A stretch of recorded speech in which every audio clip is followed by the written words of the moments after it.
Olá pessoal, o vídeo de hoje é sobre um tema que faz algum tempo que eu tô refletindo sobre ele, que é como eu lido com o medo de o câncer voltar, né? Esse tema surgiu porque após alguma das pessoas que assistem aqui os vídeos, ela fez um comentário em um dos vídeos comentando alguma coisa que era outro assunto, e aí ela comentou por cima, mas a gente tem sempre o medo, né, de o câncer voltar e tudo mais. E aí quando eu li, eu pensei, nossa, acho que eu vou fazer um vídeo sobre esse tema. E até demorei para fazer o vídeo. Eu faz tempo que eu não posto nada aqui no canal justamente porque eu fui viajar. Eu fiquei 50 dias viajando. E foi uma viagem que inclusive eu fiz. Um dos motivos que assim, eu considerei para fazer essa viagem tão longa foi justamente a questão do tratamento, né, e o quanto que, assim, uma das coisas que eu mais gosto de fazer na vida é viajar, é conhecer lugares novos. Isso me traz, assim, uma energia muito boa, né, conhecer novas pessoas, novos países, né, quando possível. E quando eu vi que eu tinha essa possibilidade, eu não pensei duas vezes, na verdade, né, e um dos motivos é justamente que me fez assim ser tão decisiva em ficar tanto tempo fora foi porque eu pensei, eu vou aproveitar, né, enquanto eu tô viva, enquanto eu tô aqui para fazer o que eu mais gosto, uma das coisas que eu mais gosto, que é viajar, né. Então, enfim, e aí eu fiquei na viagem, né, eu fiz essa viagem, eu fiz uma peregrinação na Itália, fiquei 30 dias lá, e inclusive coloquei no meu Instagram, se vocês quiserem, tem aqui o link, vocês podem dar uma olhadinha lá. Não que eu esteja fazendo divulgação de jeito nenhum, porque meu Instagram é pessoal, não é nada disso, mas é porque aqui também eu falo da minha vida de uma maneira aberta, meio que, então não é nada assim secreto essa viagem, né? Mas enfim, e nessa viagem eu tava fazendo uma peregrinação e eu passei por muitas montanhas, eu tava caminhando sozinha, né? A maioria do tempo, com uma mochila nas costas. E eu pensei muito sobre esse tema e eu ficava com vontade até de gravar um vídeo às vezes ali no meio da natureza, mas nunca deu tempo porque foi muito puxado, né? Eu nunca tive esse momento assim de ter um tempo tranquilo para parar, refletir, gravar o vídeo, porque eu tinha vontade de fazer isso, acabou que não deu e aí eu esperei voltar para fazer o vídeo. E aí eu voltei e tô fazendo. Então, assim, gente, sobre esse vídeo, né, uma das coisas que eu refleti, assim, primeiro que eu ia colocar como lidar, né, o tema ia ser como lidar com o medo, né, do câncer voltar. Eu falei, nossa, quem sou eu para falar como lidar? Eu não faço a menor ideia, né, cada um lida de uma forma, né, não existe regra, não existe fórmula, né, então eu pensei, bom, eu vou falar como eu lido, né, como eu faço, de que forma que eu convivo com esse assunto. E também confesso que é um assunto que é uma forma de lidar que foi mudando ao longo do tempo, né? E também sei que tem muitas mulheres que estão assistindo, né? Muitas pessoas, aqui mulheres é praticamente 100% do público aqui que assiste, né? Mas muitas pessoas que sabem que ou não tem mais como, ou já estão num estado em que não tem como, o câncer não vai ter cura, então a pessoa já se vê como, já tô lidando com isso mesmo, mas eu acho que é um pouco similar à forma como eu tenho feito com relação ao medo de voltar, né? E também tem aquelas pessoas que simplesmente não têm medo, né? Não pensam nisso. Tem um pouco a ver com a forma inicial de como eu me sentia quando eu fui, pela primeira vez, quando eu terminei meu tratamento, né? Então, só para recapitular, eu fui diagnosticada em 2018 e fiz o tratamento, né, protocolar, né, de câncer de mama. Eu fiz fiquei 9 meses, de 9 a 10 meses em tratamento, né, incluindo a cirurgia, a quimioterapia, a radioterapia, enfim, o processo foi bem longo. E quando acabou, eu entrei no tratamento de hormonioterapia, na época com o tamoxifeno, para quem, né, faz o tratamento meio que já está mais acostumado com esses nomes, né? E eu confesso que eu não tinha medo, eu não achava que voltaria, mesmo porque quando eu fiz o tratamento, os médicos diziam que no meu caso as chances de eu me curar eram de 95%, que eu tinha tido a sorte, né, no caso de ter identificado o nódulo ainda num estágio inicial, né, no caso o meu estágio era nível 2 na época. O nódulo estava, acho que com um pouco mais de 1,5 cm e pouco, acho que já tinha chegado a 2 centímetros depois que fez a cirurgia, alguma coisa assim. Mas não tinha se alastrado, né, nos linfonodos. Na verdade, tinha uma micrometástase em um linfonodo, que foi o que foi encontrado na época. E, enfim, então eu fiz todo o tratamento e eu me considerei livre, assim, me considerei curada, né? Apesar de toda a dificuldade, né? Eu tava me sentindo curada a ponto de que eu não queria nem tomar o tamoxifeno. Eu até já gravei um vídeo aqui falando sobre isso, né? Eu achava que não precisava, mas aí na época os médicos me convenceram e eu fiquei com muito medo, né? De me recusar a tomar o medicamento e depois eu vir a ter algum problema no futuro e me culpar para sempre. Na época esse era o meu drama, né? Ah, não tomei o medicamento e tudo mais. Então, gente, eu convivi esse período assim, vira e mexe quando eu fazia um exame ou outro, porque aí, né, quem passa pelo tratamento sabe, a gente acaba fazendo exames esporádicos o tempo todo, né? Até 3 anos após o diagnóstico inicial, por mais que a gente passe por tudo que passou e aí a gente, né, fique livre, né, do câncer no nosso organismo, os médicos ainda consideram que as chances de voltar são altas, então eles ficam fazendo exames muito periódicos, com muita frequência. Então é claro que às vezes eu ficava um pouco assustada, né, na hora de ver os resultados dos exames, sobretudo quando era mamografia ou quando era ultrassom das mamas, né? Ou uma época apareceu um mioma no meu útero e eu já fiquei preocupada, né? Então a gente sempre fica com esse medo, mas no meu caso ele não era nem um pouco assim presente nos meus pensamentos rotineiros, não era uma coisa que eu ficava pensando, não era algo que assim eu meio que tinha tido como uma página virada na minha vida mesmo. Eu fazia o tratamento, eu ia no hospital já meio que de saco cheio, já achava que não precisava ir com tanta frequência, né, eu considerava, poxa, eu passei por isso, e eu não ficava pensando muito nisso, não. E aí eu já gravei um vídeo aqui também há algum tempo, né, falando sobre o meu diagnóstico de metástase óssea, que aconteceu há aproximadamente um pouco mais de um ano, né, eu tô gravando esse vídeo em 2022, então isso aconteceu em 2021, ou seja, 2018 eu fiz o tratamento, 2019 eu tive a alta do tratamento protocolar, mas continuei tomando, quer dizer, alta, né? Na verdade, eu continuei tomando tamoxifeno, mas assim, encerrei o grande, né, ciclo assim, de quimioterapia e radioterapia da época. Então, 2019, 2020, 2021, ou seja, aproximadamente 3 anos depois, né? 2 anos e pouco, 3 anos depois, eu fui diagnosticada então com essa metástase óssea em estágio inicial, que aconteceu no ano passado. Eu já contei também aqui no vídeo, vou linkar aqui nos comentários, não vou tentar não esquecer, mas também é fácil de achar, caso eu esqueça. E fui surpreendida de uma maneira absurda, porque eu não esperava, né? Como eu falei pra vocês, eu considerava que eu tava curada, né? Eu não ficava pensando muito nisso, né? Então tô contando todo esse histórico para dizer que durante muito tempo eu não lidei muito com esse medo, porque eu não sentia que eu tinha muito esse medo. Eu sempre pensava, não, isso passou. Eu não ficava deixando de fazer nada por conta disso. Eu passei a me cuidar mais, mas mais também porque já é um pouco de mim, assim, é uma coisa mais natural minha, me cuidar. Então eu tinha essa desculpa, né, de ter tido câncer para poder me cuidar mais, mas também não era nada que era tão assim exagerado na época, né? Eu me cuidava, mas também não era nada tão diferente do que o básico que as pessoas fazem, né, que é um exercício físico, é tentar se alimentar melhor e tudo mais. E então quando eu recebi esse diagnóstico ano passado, confesso para vocês que aí todas as minhas estruturas se dissolveram, né? Foram por todas as minhas certezas, digamos assim, tudo que eu achava foi derramou-se aí por terra, né?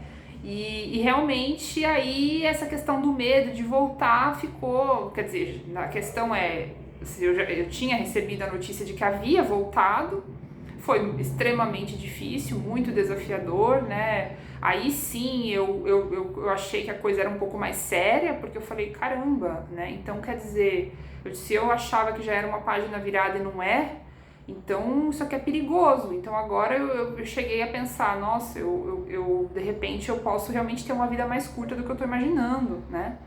E fiquei aí bastante preocupada, né? E desde então, eu já contei também no vídeo como é que foi, né, depois que eu recebi esse diagnóstico. Eu fiz uma mudança bem radical na minha vida, né, o que incluiu mudar a minha alimentação radicalmente, meu estilo de vida. Eu fiz um monte de procedimentos em busca da minha cura, né, além de seguir com o tratamento convencional no hospital. É importante falar, gente, que eu sou uma pessoa que tenho, assim, um viés, né, pessoal, particular, holístico, né? Eu não sou uma pessoa completamente baseada só na ciência, né? Tanto que eu sei, assim, que por ter passado pelo diagnóstico e conviver com muitas mulheres, eu sei que existem polos aí, né? Então existem algumas pessoas que são 100% embasadas unicamente na ciência e na medicina tradicional para considerar os seus processos de cura. Tem outras que já estão na outra ponta, né, que simplesmente às vezes até desconsideram, né, a medicina tradicional, às vezes acabam se arriscando e infelizmente tem alguns casos que isso não flui aí tão bem, outros flui maravilhosamente bem, né, enfim, também já fiz um vídeo aqui no canal sobre aquele livro Remissão Radical, que é um livro super famoso e polêmico a respeito deste assunto, né, de pessoas que simplesmente largam o tratamento da medicina convencional e se curam, né? Mas aí tem muitas ponderações que são feitas a respeito deste assunto, pessoas que criticam veementemente, né? Enfim, não querendo entrar muito nessa seara do que qual que é o caminho que é certo ou errado, né? Eu acho que tem o caminho de cada um, né? E o meu caminho, ele é meio que, né, ponderado, assim, ele vai eu faço tudo que está ao meu alcance, né, tentando me conhecer ao máximo possível, para eu buscar a minha cura. No meu caso, eu vou para todos os lados. Então, né, o ano passado foi isso que eu fiz. Eu contei com o alicerce do tratamento convencional da medicina, mas eu fiz tudo que estava ao meu alcance também de medicinas alternativas, assim, né, o que incluiu acupuntura, reiki, alimentação. Eu fiz um curso de alimentação viva, né, me tornei vegana, eu já fazia meditações, continuei fazendo, fui para centros religiosos, né, para conseguir, eu fiz tudo que estava ao meu alcance, né, tudo foi bem-vindo no meu caso, fiz orações matinais, enfim. E eu considero que esse combo aí foi essencial, porque aí realmente eu agora tô com, assim, meus marcadores estão zerados já tem quase um ano, eu me considero curada, né, embora a medicina não diga isso, né, eles dizem que eu estou, digamos assim, estável, que meu câncer estaria adormecido, né, meu câncer, as pessoas também, eu também tô tentando me livrar desse palavreado, né, porque dizem que a gente não pode falar. Quer dizer, dizem, né? Existem algumas pessoas também que recomendam que a gente não fale, né? Não chame a doença de nossa, porque a gente naturalmente não tem doença. A gente é saudável por essência, então acontece que a gente às vezes está, né, doente, né? Então eu também não gosto, tô tentando me corrigir aqui, né? Esse vídeo não tem edição, então enfim. Mas o câncer que eu tive, né, no caso, então assim, tô contando tudo isso pra falar, né, gente, tô até me prolongando demais, mas como que eu lido então com o medo hoje em dia? Eu contei todo esse histórico pra falar que antes, então, eu não tinha tanto medo. Hoje eu tenho medo, mas eu lido de uma maneira diferente, né? Então eu comecei falando desse vídeo da viagem que eu fui fazer, né? Então hoje como é que eu penso? Eu realmente acredito que se eu passei por isso, se eu tenho esse histórico na minha vida de uma doença tão assim, assustadora, né? Uma doença que nos chama a refletir muito sobre a nossa vida, né? Se eu passei por isso, eu penso que eu recebi esse chacoalhão da vida querendo me mostrar que eu tenho que aproveitar enquanto eu tô aqui, né? Que eu tenho que rever hábitos, rever pensamentos, rever formas de viver que não me fazem bem, né? Uma vez que temos prazo de validade, né? Então, já que eu tô aqui, eu vou fazer o máximo que tiver ao meu alcance para viver da melhor forma possível. É claro que nós somos seres humanos, a gente sempre vai ter questões, a gente nunca vai estar sempre plenamente realizado e bem o tempo todo. Mas, então, esse medo, na verdade, ele se torna um impulsionador para mim, né? É claro que eu não queria ter que precisar disso pra tentar viver o melhor que eu posso o tempo todo, né? Tem pessoas que já fazem isso naturalmente, eu considerava que eu fazia também, mas hoje eu vejo que tinha muita coisa que eu adiava, ou procrastinava, ou deixava pra depois, ou não levava tão a sério, porque a gente não fica pensando realmente, por mais que eu sempre fui uma pessoa que, né, li muito, também sempre, há alguns anos, antes mesmo do diagnóstico, eu já me conectava bastante com, assim, algumas filosofias, como o budismo, né, que prega muito, assim, prega não, né, o budismo não prega, mas ele diz, né, ele recomenda muito que a gente foque a nossa vida no momento presente, né, mas a gente, assim, por mais que eu siga e já seguisse essas filosofias antes, é muito difícil, obviamente, a gente praticar, né, na vida que a gente tem hoje, no estilo de vida que a sociedade leva hoje, que a gente está sempre pensando em alguma coisa para o futuro, a gente está sempre achando que o futuro vai ser melhor do que é hoje, o presente, ou que o passado foi melhor do que o que está acontecendo aqui e agora, né, então é tão difícil a gente focar no que a gente tem, estar satisfeito e plenamente feliz com a nossa realidade atual.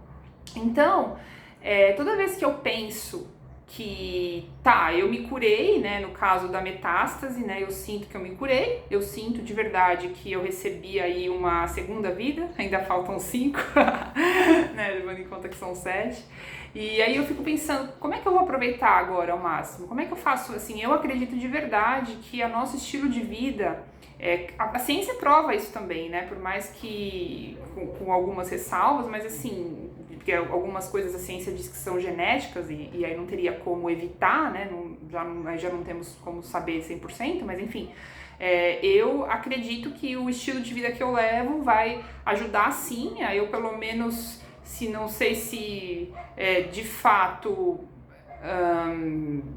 me tornar assim livre 100% do medo, né, de um dia vir a ser surpreendida com uma notícia ruim novamente, mas eu acho que vai me ajudar a me embasar a acreditar de que não vai voltar, eu vou fazer o meu máximo, eu vou fazer o meu melhor, eu vou me cuidar o que der, a minha saúde vai ser minha prioridade e vou fazer de tudo para viver a vida que eu quero ter, porque aí isso me ajuda muito a lidar com medo, porque aí o que eu penso, assim, se eu tô fazendo tudo que eu posso agora, se eu tô dando o meu máximo pra poder viver bem, pra estar bem com as pessoas ao meu redor, pra fazer o que eu gosto, dentro das possibilidades, obviamente, pra aproveitar a vida e pra buscar a vida que eu quero ter, né, o medo, ele fica, assim, de escanteio, porque eu penso assim, se voltar, eu tô tranquila, eu tô fazendo o meu melhor, né, isso é como eu lido, né, então por isso que eu falei que é a forma que eu faço pra lidar, né? E eu também, uma outra coisa que eu tenho feito é entregar, né? Entregar aquilo que não está sob meu controle, né? Entrega, né? Solta, né? Como dizem algumas filosofias, né? Então, por exemplo, às vezes eu me pego pensando um pouco, mas meu Deus, né? E se voltar e eu tô fazendo tal coisa e vai que tô abusando disso, né? Sei lá, digamos assim, eu tenho evitado beber álcool, por exemplo, porque dizem que o álcool ele inflama o nosso organismo e não é saudável beber álcool, né? Então de vez em quando eu vou lá e tomo uma taça de vinho, saio com os amigos, tomo uma cerveja e aí eu pego e falo, não, você faz o seu máximo, né? Se chegar de repente um momento que você ficar realmente convencida de que você não vai mais beber álcool, tudo bem, você vai estar tranquila com relação a isso. Mas eu faço dentro dos meus limites tudo que tá ao meu alcance. E aí também às vezes, tô feliz aqui, tô me divertindo, isso aqui tá me fazendo bem, eu me cuido tanto, por que não aproveitar nessa noite aqui só, né? Então eu lido dessa forma, né? Então, e eu entrego um pouco, porque às vezes eu também acredito que assim, eu acredito que a vida vai trazer aquilo que eu tô precisando, né, pra minha evolução aqui na Terra, né, pra minha evolução. Então, de repente, às vezes a gente acha, né, a gente se equivoca, a gente acha que tá fazendo o nosso melhor, que tá fazendo tudo, mas às vezes ainda tem alguma coisa que a gente não tá enxergando, né. Então, por exemplo, o ano passado, quando eu recebi o susto de ter tido a metástase, quanta coisa que eu mudei de lá pra cá, né? Ainda tem muita coisa que eu acredito que eu preciso mudar, mas eu tenho mudado muito, né? Muitas coisas eu tenho deixado de fazer com relação a estilo de vida, de trabalho, de relações. Eu tenho aprofundado muito, assim, em entender melhor, em conhecer melhor como eu funciono, como o meu organismo funciona, do que meu corpo precisa e de como que eu posso, né, enfim, aproveitar ao máximo a experiência de estar viva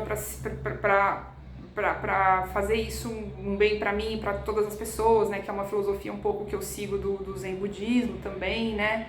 Então, assim, o medo, às vezes ele me traz também essa percepção, né, ele me traz assim, ele me chacoalha para que eu pegue e pense, tá bom, mas assim, todo mundo pode morrer a qualquer momento. Eu agora tenho esse alarmezinho bem mais ativo na minha cabeça, de repente, do que eu tinha antes, do que eu acredito que grande parte das pessoas, pelo menos as que estão próximas a mim, tem, né, devido a esse histórico da doença. Então eu vou usar isso a meu favor. Então a maneira que eu faço é usar, né, a meu favor, né, em vez de ter isso como um bloqueador, né. Existem muitas, né, frases e correntes que a gente procura, que a gente encontra aí em redes sociais, em livros, em filosofias diversas, né, que a gente tem que usar, que é impossível a gente ficar sem ter medo, que o ser humano vai sentir medo sempre, mas que a gente tem que ir mesmo com medo, fazer aquilo que a gente quer mesmo com medo, né, a não ser quando o medo é algo que seja realmente uma reação, assim, bastante instintiva de algo que está acontecendo de imediato. Por exemplo, né, meu prédio está pegando fogo, eu tô com medo porque se eu ficar aqui eu vou morrer, então aí sim você tem que, né, ouvir o seu medo né, quando é uma coisa, quando é um instinto, assim, muito de vida ou morte, né, assim, imediato, né, é diferente, mas tô falando aqui daquele medo de às vezes a gente não viver, não aproveitar a vida e ficar pensando, mas o câncer pode voltar, então eu não sei se faço isso, se faço aquilo, ou senão a gente fica pensando nisso enquanto a vida tá aqui acontecendo, nem voltou e a gente tá se preocupando demais, né? E quando vai ter a hora de olhar o exame mesmo, que acho que pra quem sabe, né, pra quem passa por isso sabe o que eu tô falando, que eu acho que é o período mais difícil, né, pelo menos pra mim, que, meu Deus, agora eu vou ficar sabendo, vem aquela ansiedade, mas aí eu penso, entrega, Gabriela, você tá fazendo o seu melhor, o que vier é pro seu bem, eu realmente acredito que o que vier vai ser pro meu bem, né, e então eu entrego, né, eu tento desenvolver essa conexão interior comigo mesma de me ouvir e entender o que eu devo fazer, o que é melhor pra mim, e o que foge do meu alcance eu entrego, né, e tem né, umas falas de algumas pessoas que eu sigo também aqui no YouTube, alguns especialistas, né, psicólogos, especialistas em autoconhecimento, né, gurus, né, que eles falam que a gente tem que soltar, entregar e confiar, né, que a vida, confiar na vida, ter fé, né, dizem que quando a gente tem fé e confia de que o melhor para nós vai acontecer e entrega, né, parece que a gente flui melhor com a vida, né. E então é isso, né? E aí, por fim, agradecer aquilo que vem, né? Então, agradecer de uma maneira que tá bom, então isso aconteceu, o que eu vou agradecer porque tem alguma coisa aqui que vai me favorecer. Eu agradeço imensamente o que aconteceu comigo e não quer que eu tô agradecendo porque, nossa, né? Passei por tudo isso, que bom. Não. Eu ter passado por tudo isso definitivamente não foi bom, mas a maturidade, o aprendizado e os despertares que isso me trouxe antes de eu ter passado pelo diagnóstico, pelo susto depois dessa metástase e agora, né, é tão rico, é tanta experiência de vida, é tanta sabedoria, que, nossa, eu consigo ver, eu consigo enxergar depois que já passou essas coisas que me modificaram, né. Então, é isso, espero que eu tenha ajudado a forma como eu lido com o meu medo. Ele tá aqui, talvez, acredito eu que ele vai estar aqui pra sempre, né, e eu tô gravando esses vídeos enquanto a vida acontece, então, né, eu acho que acredito eu que se de repente eu mudar de ideia ou se eu tiver novos insights, eu vou compartilhar aqui também, e aí, né, se vocês puderem também compartilhar nos comentários, quem tiver interesse. Também peço para quem quiser seguir o canal, eu agradeço muito, né, porque esse canal aqui faz parte de um projeto que me faz bem e que eu gosto de compartilhar as minhas histórias. Eu acredito que quanto mais pessoas tiverem acesso, é melhor para todo mundo, né, que a gente faz essa troca. e curtir o vídeo. Se você gostou, compartilhar se você tem alguém que possa gostar também. Então é isso, obrigada e até o próximo vídeo.